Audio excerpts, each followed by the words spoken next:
तो valuation and adjustment of goodwill in the chapter of retirement of partner, यानी जब कोई पर्टिकुलर पार्टनर किसी पार्टनरशिप फर्म से जब रिटायरमेंट ले लेता है तो उस पर्टिकुलर पॉइंट ऑफ टाइम पे हम गुडविल की अकाउंटिंग ट्रीटमेंट कैसे करते हैं, कैसे एडजस्टमेंट करते हैं गुडविल की, क्या जनरल एंट्री पास करते हैं, हमें इसी टॉपिक के समझना है। One of the most important topic में से एक है आपका ट्रीटमेंट और एडजस्टमेंट ऑफ गुडविल। तो बहुत ही आराम से इस टॉपिक को समझते हैं क्योंकि ये आपका बहुत जगह काम आएगा ये टॉपिक आपका। पहली बात, जैसा कि आपको पता है कि गुडविल क्या होती है, तो आपको अच्छे से इस बात का आइडिया है कि गुडविल का मतलब होता है रेपुटेशन, यानी आपकी पार्टनरशिप फर्म की जो रेपुटेशन जो मार्केट के अंदर है, जिसके बेस पे आपकी आपकी पार्टनरशिप फर्म दूसरी फर्म से ज़्यादा प्रॉफिट अर्न कर रही है उनसे कम एफर्ट डाल के, तो उसे हम गुडविल कहते हैं। गुडविल यानी कि मेहनत को कह सकते हैं। गुडविल यानी रेपुटेशन जो मेहनत से क्रिएट की जाती है। तो आप ऐसा कह सकते हैं कि आज आपकी फर्म की जो भी गुडविल है उसमें सभी पार्टनर का कंट्रीब्यूशन है। बिल्कुल है। मान लो कि अगर एक पार्टनरशिप फर्म में 4 पार्टनर है तो पक्का वो चारों पार्टनर का कंट्रीब्यूशन आपकी फर्म की आज की डेट में जो गुडविल है यानी रेपुटेशन है उसके अंदर है। वो कंट्रीब्यूशन कैसे होता है, तो कंट्रीब्यूशन उनके प्रॉफिट रेशो के हिसाब से होता है, यानी कि पार्टनरशिप एग्रीमेंट में जो रेशो जो होता है ना, उसी को हम ये मानते हैं कि उस पार्टनरशिप डेट में जो रेशियो जो मेंशन है उसी रेशियो के हिसाब से पार्टनर मेहनत करता है, यानी कि जिसकी रेशियो ज़्यादा है हम समझते ये हैं कि उसका गुडविल में कंट्रीब्यूशन भी ज़्यादा है। यानी कि कहने का मतलब इन शॉर्ट ये है कि हमारी फर्म की जो गुडविल होती है उसमें सभी पार्टनर का कंट्रीब्यूशन होता है उनकी प्रॉफिट शेयरिंग रेशियो के हिसाब से जो पार्टनरशिप डेट के अंदर मेंशन होती है। ये पहली बात हो गई यहाँ तक की। अब दूसरी बात ये है, जैसा कि आपको पता है कि कभी कभी आपका कोई पार्टनर आपकी पार्टनरशिप फॉर्म को खुद की मर्जी से छोड़ देता है, जिसे हम रिटायरमेंट ऑफ पार्टनर कहते हैं और जिसको हम रिकॉन्स्टिट्यूशन ऑफ पार्टनरशिप फॉर्म कहते हैं। तो पहले मुझे ये बताओ आप खुद सोच के, क्या रिटायरमेंट पार्टनर का फर्म की गुडविल में कोई कंट्रीब्यूशन होता है? तो आप कहोगे कि जैसा कि हमने पॉइंट नंबर 1 में डिस्कस किया था कि फर्म की गुडविल में सभी पार्टनर का कंट्रीब्यूशन होता है। तो चूंकि सभी पार्टनर का कंट्रीब्यूशन का मतलब ये है कि जो पार्टनर आज रिटायरमेंट ले रहा है उसका भी फर्म की गुडविल में आपका कंट्रीब्यूशन है। यानी रिटायरमेंट कहने का मतलब ये है कि रिटायरमेंट पार्टनर का भी फर्म की गुडविल में कंट्रीब्यूशन होता है भाई। किस हिसाब से? उसकी प्रॉफिट शेयरिंग रेशियो के हिसाब से।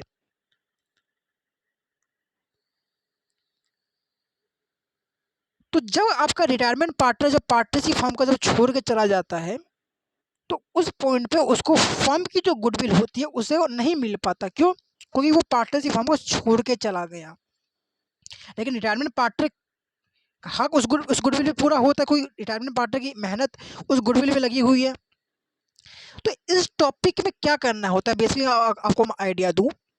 तो ये टॉपिक के अंदर जो है ना आपका treatment of goodwill in the chapter of retirement, इस चैप्टर के अंदर जब रिटायरमेंट पार्टनर यानी जब रिटायरमेंट पार्टनर जब पार्टनरशिप फर्म को जब छोड़ के जाता है तो उस पॉइंट पे रिटायरमेंट पार्टनर ओल्ड पार्टनर को ये कहता है कि भाई आज हमारी फर्म की जो गुडविल है सोसाइटी में मार्केट में यानी कि जो रेपुटेशन है ना उसमें मेरा भी कंट्रीब्यूशन है। लेकिन मैं चूंकि आज इस पार्टनरशिप फर्म को छोड़ के जा रहा हूँ ना तो ये मेरा वाला शेयर गुडविल का तुम ले लोगे। ओल्ड पार्टनर कह रहा है कि मेरा वाला हिस्सा तुम ले लोगे बाद में जाके, तो तुम मुझे कंपनसेट करो। यानी कि इस टॉपिक के अंदर क्या होता है कि जो आपके ओल्ड पार्टनर में से जो गेनिंग पार्टनर होते हैं ना यानी यानी कि जो रिटायरमेंट पार्टनर जब पार्टनरशिप हमको जब छोड़ देता है तो उसका हिस्सा कौन ले लेगा? ओल्ड पार्टनर ले लेगा। स्वाभाविक सी बात है। यानी ओल्ड पार्टनर में से आपके कुछ पार्टनर बन जाते हैं गेनिंग पार्टनर। कौन गेनिंग पार्टनर बनता है? ओल्ड पार्टनर में से वो पार्टनर जिसको रिटायरमेंट पार्टनर का शेयर मिल जाता है उसे हम गेनिंग पार्टनर कहते हैं। तो रिटायरमेंट पार्टनर ये कहता है कि फर्म की गुडविल में कंट्रीब्यूशन मेरा है और फर्म की गुडविल फ्यूचर में जो भी मान लो कि बिकेगी या कुछ भी होगा तो उसके अंदर मुझे भी हिस्सा मिलना चाहिए। तो आप रिटायरमेंट पार्टनर को कहता है ओल्ड पार्टनर से कि फ्यूचर में मिलेगा वो तो बात अलग है, मुझे अभी वो वाला अमाउंट दे दो कंपनसेटिंग। जितना अमाउंट से मैं मुझे जितना अमाउंट मेरा इस फर्म की गुडविल में है उतना अमाउंट मुझे आप दे दो। तो यहाँ पे आप एक बार रीडिंग कर लेते हैं यहाँ पे कि retirement partner is entitled to share of goodwill at the time of retirement because goodwill was earned by the firm at the time when he was a partner. वही जैसा कि मैंने आपको कहा कि रिटायरमेंट पार्टनर का फर्म की goodwill में पूरा का पूरा अधिकार है क्योंकि उसकी मेहनत लगी हुई है फर्म की गुडविल में। वही बात यहाँ पे लिखी गई है। आगे लिखा है कि कंटिन्यू यानी कि जो आपके रिमेनिंग जो पार्टनर बच गए रिटायरमेंट पार्टनर के बाद continue and gaining partner compensate the retire अब इसका एग्जांपल समझेंगे तो आपको डिटेल में समझ में आएगा। Continue retirement gaining partner compensate the retirement partner by paying goodwill in their gaining ratio. आइए पहले इसको एक बार एग्जांपल में समझ लेते हैं तो आपको ये टॉपिक अच्छे समझ में आएगा। तो यहाँ पे एक एग्जांपल दे रखा है आपकी बुक का, उसी एग्जांपल को कंसिडर कर लेते हैं कि कह रहा है कि एक पार्टनरशिप फॉर्म के अंदर आपके 4 पार्टनर है। सुरेंद्र, रमेश, नरेश और मोहन आपके एक पार्टनरशिप फॉर्म के अंदर पार्टनर है और यहाँ पे आपको उनके रेशियो मेंशन है 2 रेशियो में 1 रेशियो में 2 रेशियो में 1। ये आपको पार्टनरशिप डेट के हिसाब से रेशियो दी गई है। जिस पर्टिकुलर पॉइंट ऑफ टाइम पे पार्टनर नरेश ने रिटायरमेंट लिया उस पॉइंट ऑफ टाइम पे फर्म की जो गुडविल थी वो आपकी 72,000 रुपीज़ थी। ठीक है, जिस पॉइंट पे रिटायरमेंट लिया नरेश ने उस पॉइंट पे आपकी फर्म की जो गुडविल थी वो 72,000 रुपीज़ की थी। आगे ये कह रहा है कि रिमेनिंग जो पार्टनर बच गए, रिमेनिंग पार्टनर कौन, यानी कि सुरेश, रमेश और मोहन ने ये डिसाइड किया कि नरेश के पार्टनरशिप फर्म छोड़ के जाने के बाद फ्यूचर में जो भी प्रॉफिट होगा हम उसे इक्वली बांटेंगे। यानी सुरेश लिखा है यहाँ पे, Suresh, Ramesh, Mohan decided to share future profit equally. Pass the general adjustment entry for goodwill, यानी कहने का मतलब ये है कि आपको गुडविल की अकाउंटिंग ट्रीटमेंट करनी है। तो रिटायरमेंट के चैप्टर में आप कैसे करोगे अकाउंटिंग ट्रीटमेंट, तो बहुत ही सिंपल है।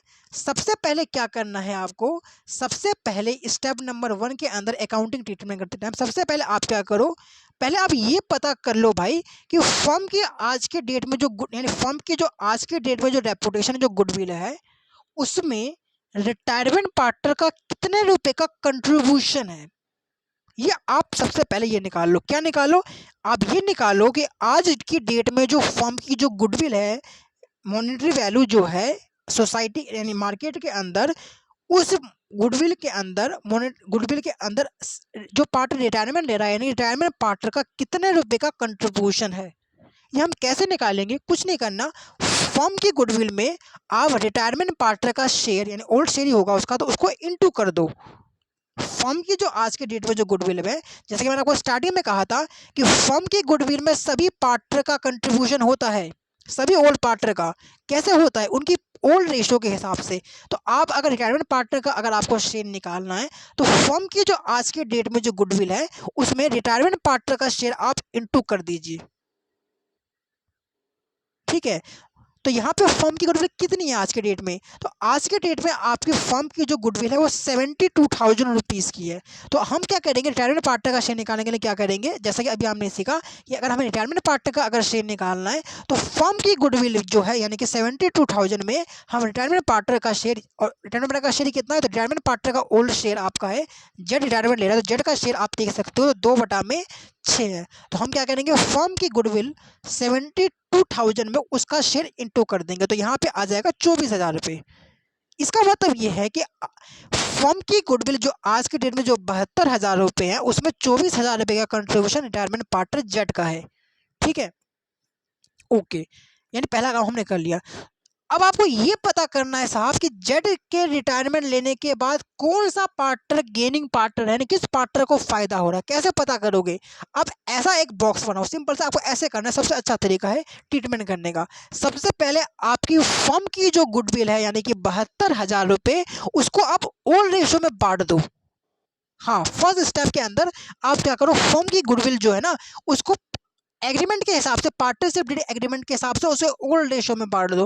और ओल्ड रेशियो आपकी दे रखी है क्वेश्चन के अंदर 2:1:2:1। तो जब आप 72,000 रुपये को एक्स वाई जेड ए यानी सभी पार्टनर को बांट दो, सभी पार्टनर को, रिटायरमेंट पार्टनर को भी बांट दो, तो आपका एक्स का आएगा 24,000 रुपये, वाई का आएगा 12, जेड का तो 24 आपने निकाल चुका है, रिटायरमेंट पार्टनर का शेयर 24,000 है फर्म की गुडविल में, और ए का आएगा 12,000 रुपये। ठीक है, आपने निकाल लिया, वेरी गुड। अब क्या करो, अब आप फर्म की गुडविल को न्यू रेशियो में बांटो, और न्यू रेशियो क्वेश्चन के हिसाब से इक्वली है। जैसा कि आपको पता है कि न्यू रेशियो में ना अब जेड नहीं आएगा, जेड आपका इस पार्टनरशिप फॉर्म को छोड़ के चला गया है। तो जब आप 72,000 रुपये को जब आप न्यू रेशियो में जब बांटोगे तो एक्स के हिस्से में आएगा 24,000 रुपये, वाई के हिस्से में आएगा 24,000 रुपये और पार्टनर ए के हिस्से में भी आएगा 24,000 रुपये। स्टेप वन में क्या किया आपने, स्टेप वन में हमने फर्म के गुडविल को बांटा ओल्ड रेशियो में, ओके। फिर स्टेप नंबर 2 में क्या किया आपने, स्टेप नंबर 2 में आपने फर्म की गुडविल को बांटा न्यू रेशियो के अंदर, ठीक है, बांट दिया, हाँ साहब बांट दिया। अब आपको क्या करना है ना, अब आपको ये नेट इफेक्ट को पता करना है कि कौन सा पार्टनर गेनिंग पार्टनर है, कौन सा पार्टनर सेक्रीफाइस। अब यहाँ पर देखो, मैंने आपको स्टार्टिंग में कह दिया था इस लेक्चर के कि फर्म की जो गुडविल में ओल्ड पार्टनर का कंट्रीब्यूशन होता है उनकी ओल्ड रेशियो के हिसाब से, यानी आज के डेट में जो फर्म की जो गुडविल 72,000 रुपये है, तो ओल्ड रेशियो यानी कि 2:1:2:1 के हिसाब से पार्टनर एक्स का कंट्रीब्यूशन उस फर्म की गुडविल में 24,000 रुपये का है। लेकिन चूंकि अब पार्टनर जेड इस पार्टनरशिप में चला गया तो उस पॉइंट पे आपकी फर्म की रेशियो चेंज हो गई। आपको पता है कि जब भी रिकॉन्स्टिट्यूशन ऑफ पार्टनरशिप फॉर्म होता है तो हमेशा प्रॉफिट रेशियो चेंज होता ही होता है 100%। तो ऐसे ही हुआ, आपका रेशियो चेंज होकर इक्वल हो गया। तो जब इक्वल जब हुआ ना तो एक्स के हिस्से में आया 24,000 रुपये। तो यहाँ पे आप कह सकते हो कि एक्स का कंट्रीब्यूशन भी 24,000 रुपये है और पार्टनर एक्स को मिल भी 24,000 रुपये न्यू रेशियो के हिसाब से। यानी आप पार्टनर एक्स को ना तो सेक्रीफाइसिंग पार्टनर है ना ही वो गेनिंग पार्टनर है, ना तो एक्स को लॉस हो रहा है ना ही एक्स को गेन हो रहा है। रेशियो के चेंज होने के कारण एक्स को कोई भी इम्पैक्ट नहीं पड़ रहा, तो एक्स को अब छोड़ो। अब हम वाई की बात करते हैं जनाब। तो जब आपने 72,000 रुपये फर्म की गुडविल को जब ओल्ड रेशियो में बांटा तो ओल्ड रेशियो में वाई का शेयर कितना था, 1/6। तो वाई का ओल्ड रेशियो के हिसाब से फर्म की गुडविल 72,000 रुपये में 12,000 रुपये का कंट्रीब्यूशन है, ठीक है। यानी 12,000 रुपये की मेहनत पार्टनर वाई ने किया। लेकिन बाद में जब न्यू रेशियो के हिसाब से जब आपने बांटा जब तो वाई के पास चले गए 24,000 रुपये, क्योंकि रेशियो इक्वल हो गई थी तो वाई को भी 24,000 रुपये मिल गई। लेकिन वाई का कंट्रीब्यूशन तो उस गुडविल में से 12,000 रुपये का था, लेकिन वाई को मिल गए हैं 24,000 रुपये। तो अगर आप यहाँ पे नेट इफेक्ट देखो ना तो पार्टनर वाई आपका 12,000 रुपये से गेनिंग पार्टनर है, क्योंकि वाई का कंट्रीब्यूशन फर्म की गुडविल में सिर्फ 12,000 रुपये का था, लेकिन न्यू रेशियो के हिसाब से उसे मिल गए 24,000 रुपये। यानी कि पार्टनर वाई आपका 12,000 रुपये से गेनिंग पार्टनर है। अब हम बात करते हैं पार्टनर जेड की। तो पार्टनर जेड को जैसा कि आपको पता है कि रिटायरमेंट पार्टनर है और फर्म की गुडविल में उसका 24,000 रुपये का कंट्रीब्यूशन है उसके ओल्ड शेयर के हिसाब से, और न्यू शेयर में तो होगा ही नहीं क्योंकि उसे कुछ, यानी न्यू शेयर के हिसाब से उसे कुछ भी नहीं मिल रहा। यानी पार्टनर जेड को 24,000 रुपये का सेक्रीफाइस हो रहा है। अब हम बात करते हैं पार्टनर ए का। तो सेम कहानी पार्टनर ए की वाई की जैसा ही है कि फर्म की गुडविल में ओल्ड रेशियो के हिसाब से उसको 12,000 रुपये का कंट्रीब्यूशन है, लेकिन बाद में जब रेशियो जब चेंज हो गया तो वाई के हिस्से में आ गए 24,000 रुपये। तो अब अगर आप देखो ना तो वाई का मेहनत से 12,000 रुपये की है वाई ए का, लेकिन उसे मिल रहे हैं 24,000 रुपये। इसका मतलब पार्टनर वाई को 12,000 रुपये एक्स्ट्रा मिल रहे हैं, यानी पार्टनर ए आपका 12,000 रुपये से एक गेनिंग पार्टनर है साहब। अब क्या होगा, तो अब आपने यहाँ तक में ये समझा कि भाई पार्टनर एक्स को तो कुछ फर्क ही नहीं पड़ रहा, ना तो वो सेक्रीफाइस कर रहा है ना ही गेन कर रहा है, तो एक्स का यहाँ पे कोई रोल है नहीं ट्रीटमेंट ऑफ गुडविल के अंदर।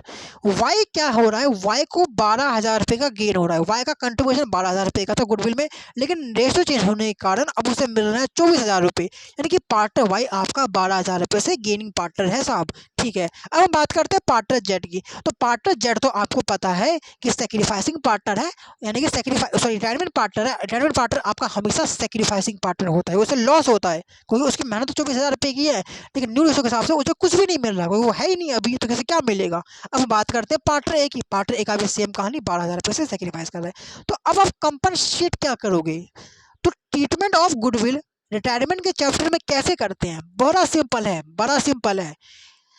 रिटायरमेंट के चैप्टर में गुडविल की ट्रीटमेंट करने के लिए आपको क्या करना है, जो पार्टनर आपके गेनिंग पार्टनर है ना, जो पार्टनर कौन क्या दोबारा बताना, जो पार्टनर आपके गेनिंग पार्टनर है, गेनिंग पार्टनर कौन है यहाँ पे, गेनिंग पार्टनर वहां पे है वाई और ए। अच्छा वाई और ए आपके गेनिंग पार्टनर है, वाई 12,000 रुपये से गेन कर रहा है और पार्टनर ए आपका 12,000 रुपये से गेन कर रहा है।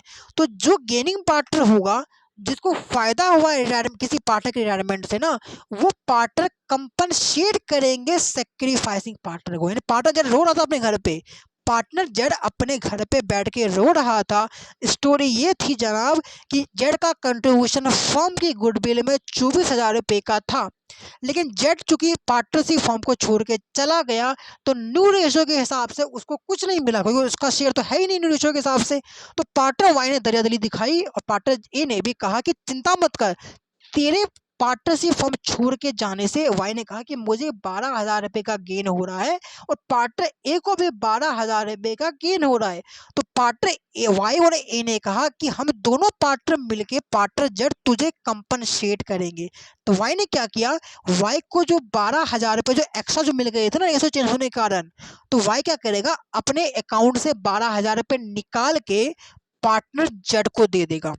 सेम ऐसा वाई करेगा, वाई को जो 12,000 रुपये जो एक्स्ट्रा चले गए थे, देखो वाई को सॉरी ए का बात कर रहा हूँ मैं, ए का कंट्रीब्यूशन फर्म इकोनॉमी में था 12,000 रुपये का, लेकिन रेशो के चेंज होने के कारण वाई को मिल गए 24,000 रुपये, यानी कि पार्टनर ए आपका 12,000 रुपये से गेन कर रहा है। यानी कि पार्टनर वाई और पार्टनर ए, पार्टनर वाई एक तो 12,000 रुपये दे देगा जेड को और पार्टनर ए भी दे देगा 12,000 रुपये जेड को, जितना उसको एक्स्ट्रा मिल रहा है।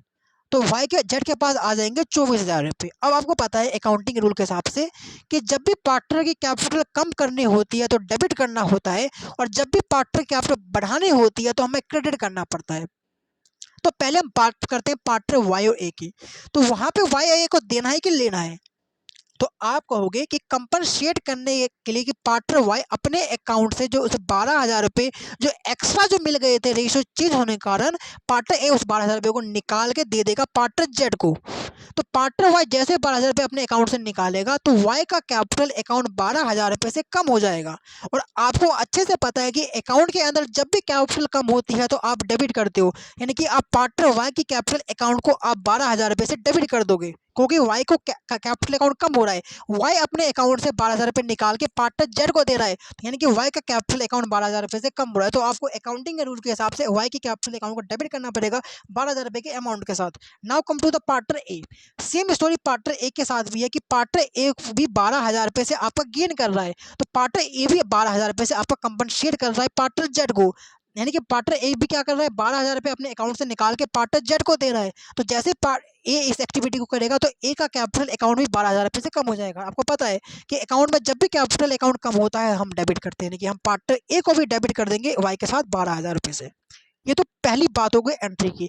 अब दूसरा पक्ष ये है जनरल एंट्री में कि जब वाई 12,000 रुपये और ए 12,000 रुपये जब जेड को दे देगा तो ए के पास जेड के पास कितने रुपये आ गए, 24,000 रुपये, यानी कि जेड का अकाउंट 24,000 रुपये से बढ़ गया। और आपको अच्छे से पता है कि अकाउंट में जब भी पार्टनर का कैपिटल अकाउंट बढ़ता है तो आप उसको क्रेडिट करते हो, यानी कि जेड का कैपिटल अकाउंट 24,000 रुपये से हो जाएगा credit. In short gaining partner account debit to sacrificing partner. यानी कि रिटायरमेंट के चैप्टर में गुडविल के ट्रीटमेंट के लिए कुछ नहीं करना, सबसे पहले आप ये पता कर लो कि रिटायरमेंट पार्टनर का कितना शेयर बन रहा है, फिर आप ये पता करो कि कौन सा पार्टनर कितने अमाउंट से गेन कर रहा है। जो गेनिंग पार्टनर होगा ना वो कंपनसेट कर देगा रिटायरमेंट पार्टनर को। एंट्री क्या होगी, सभी गेनिंग पार्टनर को डेबिट कर देना। क्यों, क्योंकि जब गेनिंग पार्टनर देंगे कंपनसेटिंग अमाउंट तो उनका कैपिटल अकाउंट कम हो जाएगा, और रिटायरमेंट पार्टनर यानी कि सेक्रीफाइसिंग पार्टनर को जब दे दोगे तो उसका कैपिटल अकाउंट बढ़ जाएगा। और अकाउंट में जब भी कैपिटल अकाउंट बढ़ता है तो हम उसे क्रेडिट करते हैं।